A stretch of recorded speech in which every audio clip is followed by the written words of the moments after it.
क्या तुम solo Leveling के एपिसोड्स का वेट कर करके थक चुके हो और उस टाइम में कुछ ऐसे एनीमे देखना चाहते हो जो कि बिल्कुल सोलो लेवलिंग जैसे हैं? तो ये वीडियो तुम लोगों के लिए ही है। तो फटाफट से अपनी लिस्ट को अब स्टार्ट करते हैं। हमारी लिस्ट पर जो नंबर 10 आती है इसका नाम है गॉड ऑफ हाई स्कूल। अगर तुम्हें एक्शन एनीमे देखना पसंद है तो ये एनीमे तुम लोगों के लिए ही है। इस एनीमे के अंदर जो कॉन्सेप्ट दिखाया है वो काफी ज्यादा कमाल का है और हर एपिसोड में कुछ ना कुछ ब्रूटल फाइट्स तुम्हें दिखाई जाती हैं, जिसे देखने के बाद तुम्हारा लेवल ऑफ सेटिस्फेक्शन बढ़ता ही रहेगा। लेकिन यही इसका एक नेगेटिव पॉइंट भी है जिसके बारे में मैं बाद में बात करूंगा। अगर शॉर्ट में मैं समझाऊं तो इस एनीमे के अंदर मार्शल आर्ट का टूर्नामेंट होने वाला है एक हाई स्कूल के अंदर, जिसके अंदर काफी सारे स्टूडेंट पार्टिसिपेट करेंगे। लेकिन यहीं पर ही एक बड़ा ट्विस्ट भी है, क्योंकि स्टार्टिंग में इस एनीमे के अंदर जो फाइट्स होती है उनमें सिर्फ तुम्हें लात, मुक्के, घूसे यही सब देखने को मिलेगा। लेकिन जैसे जैसे फाइट और भी ज्यादा इंटेंस होती जाती है तुम लोगों को देखने को मिलेगा कि कैसे दूसरे स्टूडेंट्स यानी कि जो कॉम्पिटिटर्स हैं वो गॉड लाइक पावर्स भी यूज कर रहे हैं। नंबर 9 अकामे गा किल। इस एनीमे को मैं लिटरली गेम ऑफ थ्रोन्स मानता हूँ और ऐसा क्यों मैं थोड़ी देर में भी तुम्हें बताने वाला हूँ। इससे पहले इसका प्लॉट समझ लो।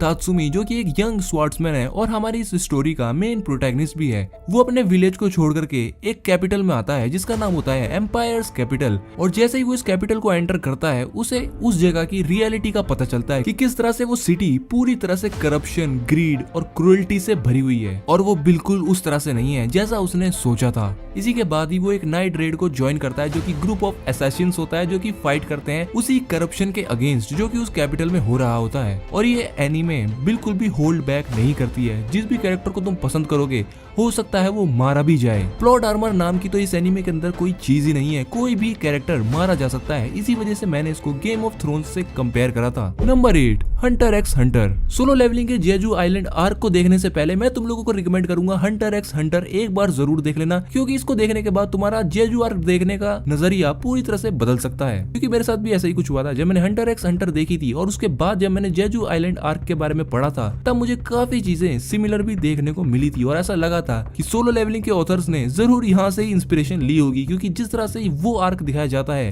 हंटर एक्स हंटर के अंदर कुछ सेम तरीके से ही हमें सोलो लेवलिंग का जेजू आर्क आइलैंड भी दिखाया जाता है। बाकी अब इस एनीमे के बारे में बात करूं तो ये एनीमे लिटरली बहुत ही ज्यादा कमाल का एडवेंचर तुम लोगों को ऑफर करती है। स्टार्टिंग से लेके एंड तक तुम पूरी तरह से हुक्ड रहोगे। और रही बात इस एनीमे के विलन्स की तो वो काफी ज्यादा आइकॉनिक है। इस सीरीज का जो फाइनल विलन है वो एक एंट किंग है और जिनको की शैडो आर्मी के अंदर बैरू कौन है वो मुझे तुम्हें बताने की जरूरत नहीं है। Number 7 Grimgar ashes and illusions. Imagine करो तुम सो के उठे और तुम्हारी आंख खुलती है बिल्कुल ही अनजान जगह पर जहाँ का तुम्हें बिल्कुल भी आइडिया नहीं है कि आखिर ये सब है क्या, पर तुम्हें सिर्फ एक चीज का पता है कि अगर तुम्हें यहाँ पर जिंदा रहना है तो तुम्हें सरवाइव करना होगा। और ऐसा ही कुछ अनजान लोगों के साथ इस एनीमे के अंदर हो जाता है जो कि अपने आप को एक डेंजरस प्लेस पर पाते हैं और वो प्लेस बिल्कुल मेडिवल टाइम पीरियड पर बेस्ड होती है। और इन अनजान लोगों के पास कोई भी स्किल्स और पावर नहीं होती है, लेकिन उन्हें पता होता है कि अगर उन्हें यहाँ पर जिंदा रहना है तो उन्हें कुछ ना कुछ सीखते रहना होगा, क्योंकि ये जगह पूरी तरह से मॉन्स्टर से भरी हुई है। और हाशिरो जो कि हमारा मेन कैरेक्टर है उसको ये सारे चैलेंजेस फेस करने होंगे और आखिर में क्या वो अपने घर जा पाते हैं या फिर नहीं, ये तो तुम्हें इस एनीमे के अंदर ही देखने को मिलेगा। नंबर 6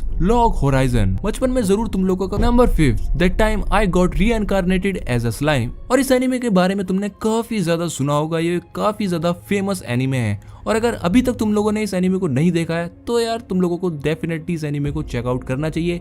इसको लिटरली सोलो लेवलिंग से भी कंपेयर किया जा रहा है। सातोरू मिकामी जो कि रेगुलर ऑफिस वर्कर होता है, लेकिन सडनली एक रैंडम स्ट्रीट फाइट के अंदर उसकी मौत हो जाती है। वो कैसे होती है वो तो तुम्हें एनीमे के अंदर देख करके पता चल जाएगा। लेकिन मरने के बजाय वो एक ऐसी दुनिया में चला जाता है जहाँ पर वो एक स्लाइम बन जाता है। लेकिन यहीं पर एक कैच है, जो उसका स्लाइम वर्जन होता है वो लिटरली ओवर पावर्ड होता है। उसकी यूनिक एबिलिटीज ही उसको खास बनाती हैं। जैसे कि उसकी एक एबिलिटी होती है प्रीडेटर, जो कि उसको अपने एनिमी की पावर को एब्जॉर्ब और कॉपी करने में मदद करता है अगर वो उसको खा लेता है तो।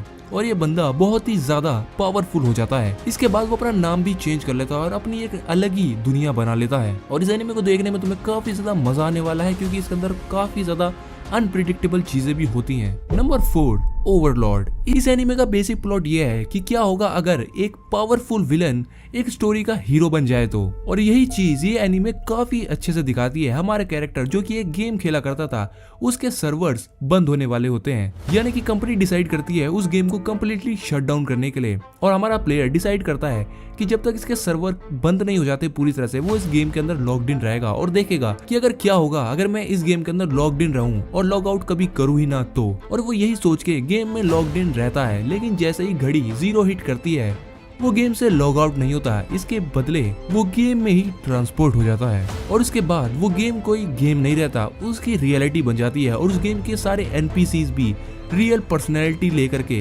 जिंदा हो जाते हैं। नंबर 3, रीजीरो।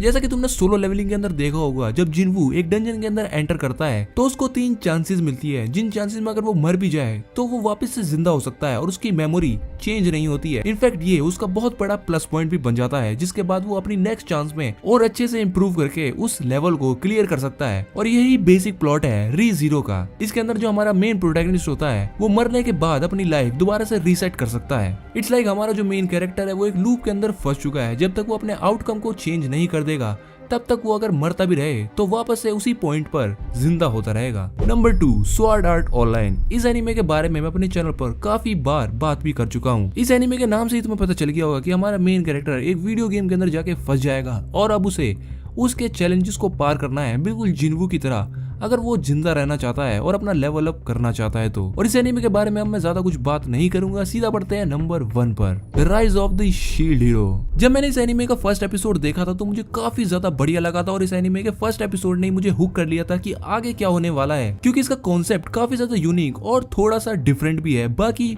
एनीमे से। इस एनीमे के अंदर हमारा जो मेन प्रोटैगनिस्ट होता है वो एक गेमर होता है, लेकिन वो एक ऐसे मेडिवल टाइम में समन हो जाता है जहाँ पर उसे सरवाइव करना है, तो उसे बैटल्स को लड़ना होगा। और इस एनीमे के अंदर सभी मेन कैरेक्टर्स का कोई ना कोई एक वेपन होता है जिससे वो उस दुनिया को बचा सकते हैं, और हमारे कैरेक्टर का वेपन होता है शील्ड, हाँ, जो कि डिफेंस के लिए यूज होती है, ऑफेंस के लिए नहीं। और इसी के अराउंड ये एनीमे रिवॉल्व करती है, लेकिन जिस तरह से हमारा जो मेन कैरेक्टर होता है अपनी शील्ड को यूज करता है, लिटरली वो देखने में काफी ज्यादा मजा आता है, क्योंकि वो एक शील्ड से ही लिटरली ओवर पावर्ड कैरेक्टर बन जाता है इस एनीमे का। स्टार्टिंग में हमारे कैरेक्टर को लगता है कि एक मामूली सी शील्ड है, लेकिन जैसे जैसे वो उसके साथ प्रोग्रेस करता है उसे पता चलता है कि उसकी शील्ड कितनी ज्यादा ओवर पावर्ड है। तो यार बस यही थे कुछ एनीमे जो कि मैंने रिसेंटली चेकआउट करे थे सोलो लेवलिंग को देखने के बाद, और मुझे इनमें और सोलो लेवलिंग में काफी ज्यादा सिमिलरिटी लगी, तो मैंने तुम लोगों के साथ शेयर कर दिए। बाकी अगर तुम लोगों ने कुछ ऐसे एनीमे देखे जो कि तुम्हें लगे कि सोलो लेवलिंग की तरह थे, तो मुझे नीचे कमेंट सेक्शन में कमेंट करके जरूर बता सकते हो। मैं मिलता हूं तुमसे नेक्स्ट वीडियो में, तब तक के लिए गुड बाय।